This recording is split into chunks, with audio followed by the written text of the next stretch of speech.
स्वामी अविमुक्तेश्वरानंद सरस्वती और ज्योतिर्मठ से जुड़े मामले में आज हाईकोर्ट में बड़ी सुनवाई हुई। शंकराचार्य पक्ष की ओर से वरिष्ठ अधिवक्ता पीएन पाठक ने जोरदार बहस करते हुए आशुतोष व ब्रह्मचर्या के दावों पर गंभीर सवाल उठाए। अदालत में दायर दस्तावेजों और पूर्व के अभिलेखों का हवाला देते हुए उन्होंने कहा कि तथ्यों को तोड़ मरोड़ कर पेश किया गया है और परंपरा तथा व्यवस्था को भ्रमित करने की कोशिश की गई है।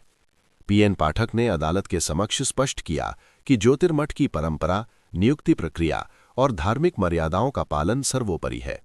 उन्होंने कहा कि किसी भी व्यक्ति स्वामी अविमुक्तेश्वरानंद सरस्वती और ज्योतिर्मठ से जुड़े मामले में आज हाईकोर्ट में बड़ी सुनवाई हुई। शंकराचार्य पक्ष की ओर से वरिष्ठ अधिवक्ता पीएन पाठक ने जोरदार बहस करते हुए आशुतोष व ब्रह्मचर्या के दावों पर गंभीर सवाल उठाए। अदालत में दायर दस्तावेजों और पूर्व के अभिलेखों का हवाला देते हुए उन्होंने कहा कि तथ्यों को तोड़ मरोड़ कर पेश किया गया है और परंपरा तथा व्यवस्था को भ्रमित करने की कोशिश की गई है। पीएन पाठक ने अदालत के समक्ष स्पष्ट किया कि ज्योतिर्मठ की परंपरा, नियुक्ति प्रक्रिया और धार्मिक मर्यादाओं का पालन सर्वोपरि है। उन्होंने कहा कि किसी भी व्यक्ति द्वारा स्वयं को अधिकार प्राप्त बताना पर्याप्त नहीं है जब तक कि उसके समर्थन में वैध दस्तावेज और मान्यता प्राप्त परंपरागत प्रक्रिया का पालन सिद्ध न हो। वकील ने यह भी तर्क दिया कि सार्वजनिक मंचों पर दिए गए बयान और वास्तविक कानूनी स्थिति में बड़ा अंतर है, जिसे अदालत के सामने स्पष्ट करना आवश्यक था। सुनवाई के दौरान हाईकोर्ट ने दोनों पक्षों की दलीलें ध्यानपूर्वक सुनी। शंकराचार्य पक्ष ने यह रेखांकित किया कि धार्मिक संस्थाओं की गरिमा और शास्त्रीय परंपरा को बनाए रखना केवल आस्था का विषय नहीं, बल्कि विधिक प्रक्रिया से भी जुड़ा प्रश्न है।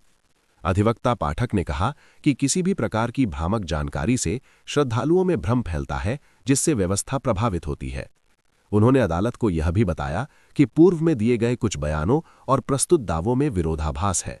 रिकॉर्ड में उपलब्ध तथ्यों का हवाला देते हुए उन्होंने कहा कि सच्चाई सामने लाना आवश्यक है ताकि न्यायालय सही निष्कर्ष पर पहुंच सके। उनके अनुसार यह मामला केवल व्यक्तिगत विवाद नहीं, बल्कि व्यापक धार्मिक और सामाजिक महत्व का विषय है। दूसरी ओर आशुतोष व ब्रह्मचर्या पक्ष ने अपने दावों को दोहराते हुए कहा कि उन्हें उचित अवसर दिया जाना चाहिए। हालांकि शंकराचार्य के वकील ने तर्क दिया कि परंपरा और वैधता के बिना कोई भी दावा स्वीकार्य नहीं हो सकता। अदालत में पेश किए गए दस्तावेजों को निर्णायक बताते हुए उन्होंने आग्रह किया कि तथ्यों के आधार पर ही निर्णय लिया जाए।